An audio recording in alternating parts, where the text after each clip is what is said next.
Alright guys, Tuesday, April 14th, just coming up to about 7:30. We've got the baseball game on the TV, keeping us company. I did get my parts today, and I'll start this as my usual. Whenever I receive parts, I'm going to do a little bit of a rant. So I ordered my parts from British Parts Northwest, and here's the invoice. So basically $52.85 worth of $52.85 worth of parts. And then the shipping and handling on that was $28.25 for a grand total of $81.10 US. That turns out to be, I don't know, $100 Canadian. So then I get the delivery notice today. Here's the Canadian Customs declaration. So they've charged me $25.67. What pisses me off is they charged me for duty. So I look at what the classification is for duty, and they've said I've got drinks and tools in this package. So I'm looking at the invoice that they sent. Clearly says, check that out. So what the heck are these guys doing? So they've charged me $940, $632, total of, and then $995 for handling costs. For $25.67. I guess I could fight this. There's a form you got to fill out on the back and send it in, but I'm not going to do that. I don't have time for that crap. It just pisses me off. Anyway, there's my rant. So, long story short, we got the parts. We're going to work on the timing cover tonight. I've got the timing cover here. We've got to pop that seal out and put the new seal in. Cutworm has reminded me not to forget the oil slinger, so we won't do that. So we'll spin this engine around and we'll get to working on that timing cover. Alright guys, we'll see in a bit. So, and in case you're wondering what $80 worth of parts looks like, or basically $100 Canadian. So there's the water pump gasket, as I mentioned. This is a fuel tank sender cork. This is for the thermostat. There's my oil timing chain cover seal. This is a fuel tank grommet. The water pump gasket. Here are the manifold gaskets. I got 4 of those. Some people like to double them up, but I've got 4 of those. There's the fuel pump gasket that I already have, 2 of those, and 3 hoses for the radiator. There's a bypass hose, there's the mid hose and the lower hose there. So that's it. Oh, sorry, I forgot one more thing. I got a cork gasket for the stock valve cover, so that's it. So that's what I received today. Anyway, we'll put the timing cover seal to good use. Well, one thing for sure, didn't want to come out without a fight. Basically used my puller as much as I could. Screwdrivers, I drilled the sides of it out. Oh, I was going to resort to getting my Dremel, but I was worried about cutting through the nose of the cover. So anyway, we managed to get it out. Just took a little bit of patience. It probably took me about an hour to get that out. I believe that's probably the original seal. It was rusted in there pretty solid. So anyway, it's out now, so we'll put the new seal in. There's the cover. No damage, which was good. Looks good in there. So yeah, we're ready to go. Put the new seal in. All right, guys, we'll come back. Guys, 10 minutes after 10. Unfortunately, the Blue Jays just lost by 1 run again. But anyway, the timing cover is now on. And I did leave 1 bolt out. This is actually where the ground strap attaches for the engine. So we'll attach that ground strap and add that bolt in at a later date. But that's it. Timing cover's on. So I think we're done for tonight. We've got a long day tomorrow. I'm going to the Blue Jays game tomorrow night, actually. So won't be out in the garage tomorrow, but maybe we'll take a little bit of footage at the Blue Jays game. Alright guys, that's it for tonight. We'll get back out here on Thursday. Have a good night. Alright guys, it's Wednesday night and we're heading into downtown Toronto. Not sure if you can see that or not, but the CN Tower and in the distance is where we're going. As I mentioned yesterday, we're on our way tonight to the Toronto Blue Jays game. So we're in a bit of rush hour traffic on the way down to the game, and hopefully it'll pick up a little bit. Anyway, I'll take a little bit of footage at the game and we'll upload this tomorrow when I get back out in the garage. Alright guys, maybe I'll take a little bit of more video when I get closer to the city. Alright, getting a little closer. Unfortunately, I'm running about 10 minutes late. I don't like to be late. Anyway, CN Tower again in downtown where they play, I don't know if you'll be able to see that, that's where they play the soccer games. There's the waterfront down there to the right, Lake Ontario. Rogers Centre coming up, next exit, so we're almost there. There's the big city. Alright, made it to the game, a little batting practice. Putting this on your blog? Putting it on my video, yeah. Excellent. Would you like to be in it? That's what I thought. There's a homer. 100 times. Did that go?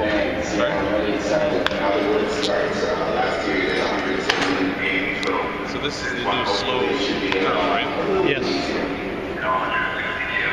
So they put it in because the Jays don't like to run?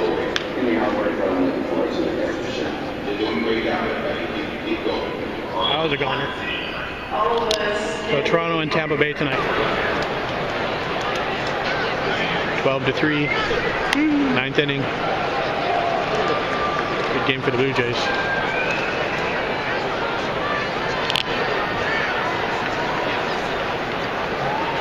Good afternoon, guys. Tush coming at you. It's Thursday, April 16th.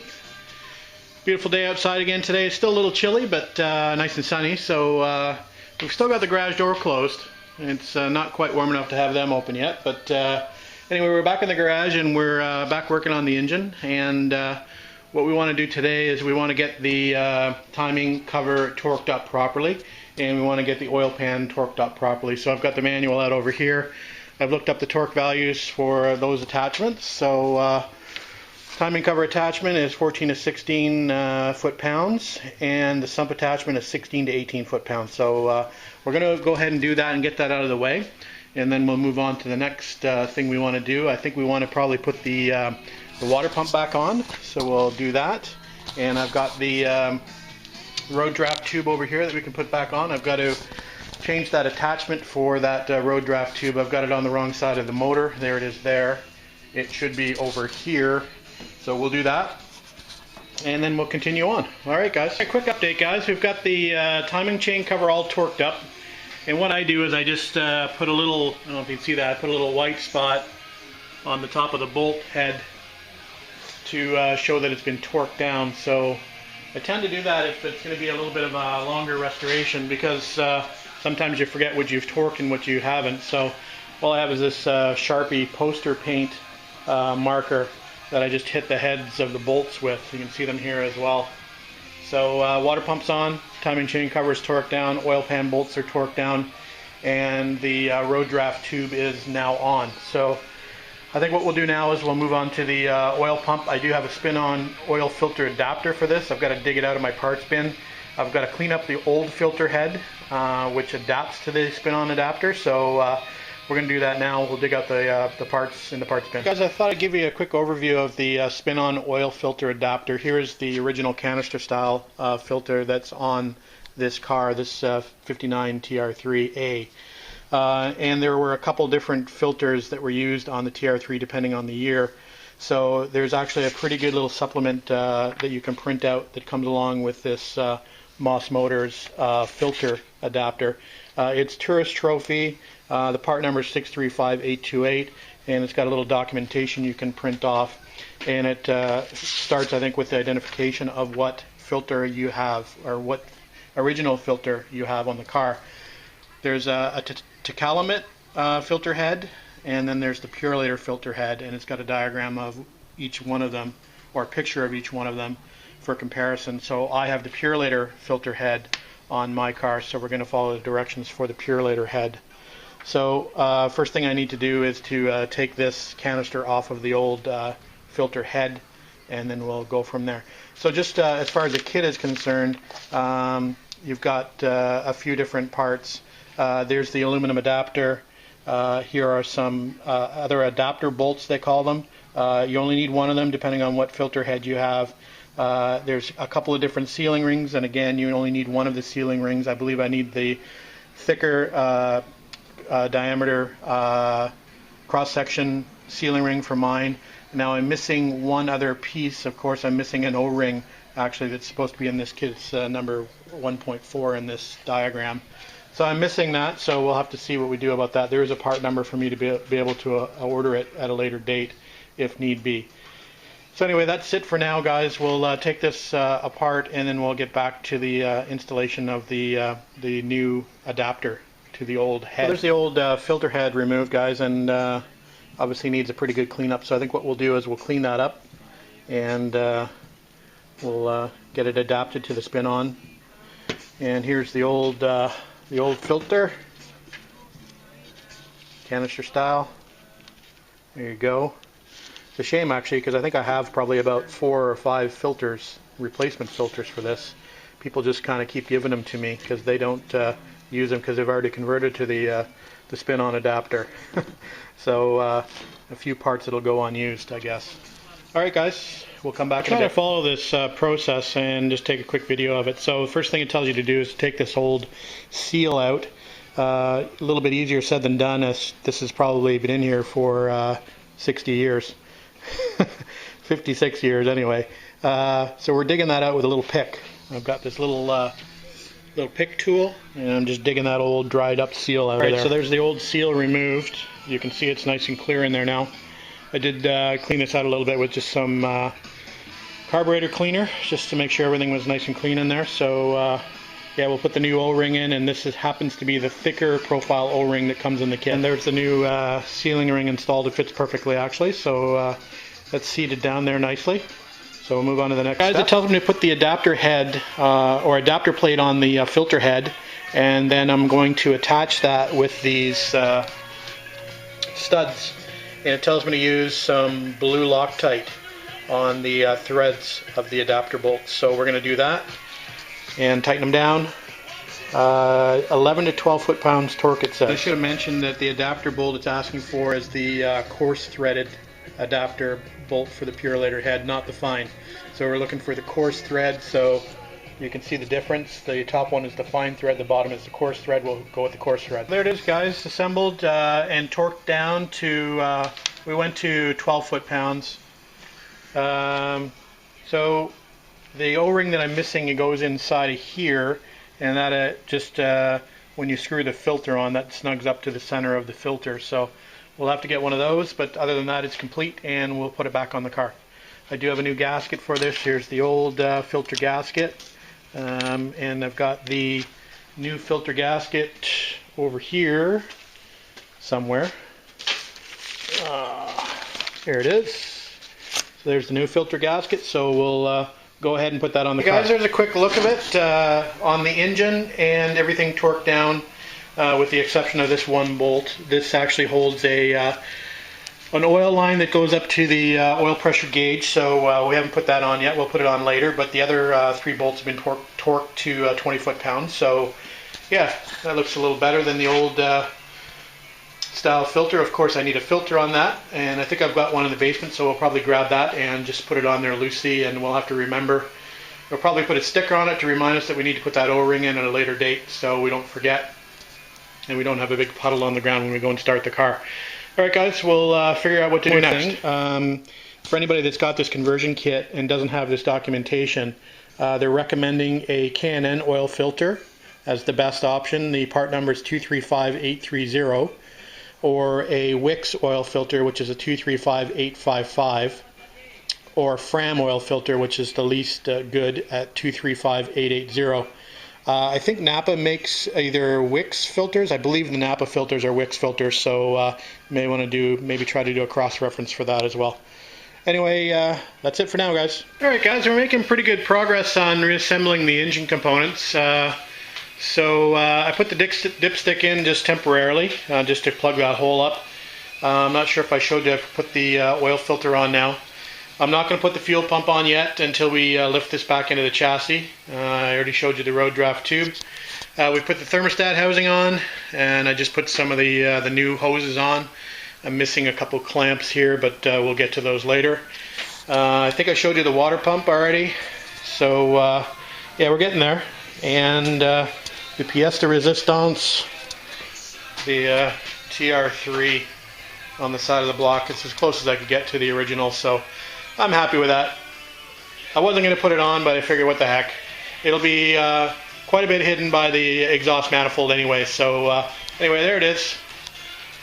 For all your concourse guys, I did make a stencil of it. I came as close as possible to trying to get it back in the same position with the same sort of font. So, alright, that's it for now, guys. I think what we're going to do now is we're going to concentrate back on the transmission. We are going to want to mount that pretty soon to the engine, so I want to get a bolt. There's a common failure point on these cars. I don't know if you can see in there or not.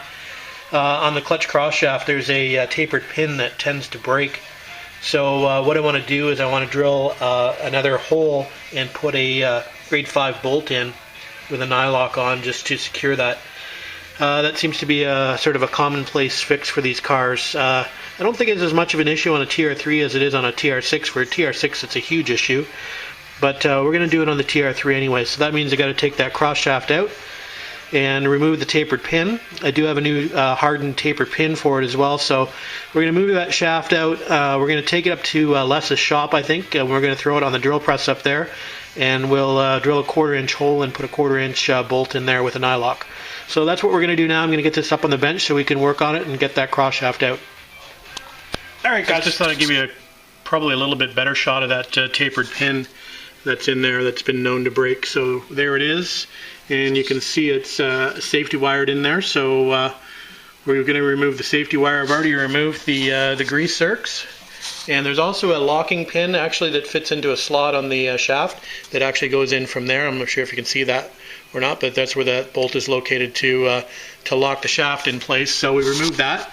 So we're going to get rid of that safety wire, and we'll take the tapered pin out, and they should be able to remove the shaft.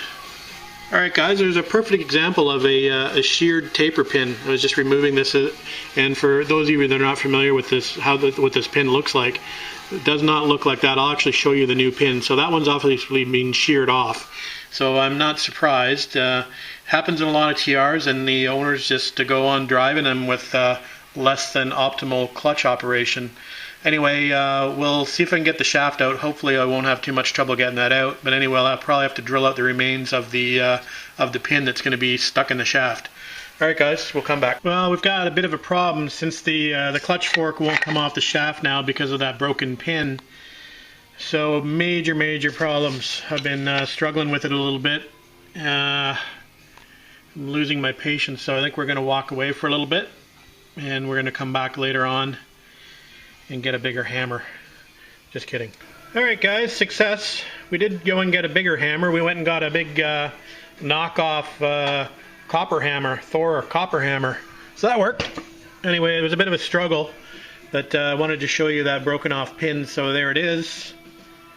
So we'll have to drill that out. There's the fork. I'll show you that, where the pin goes into.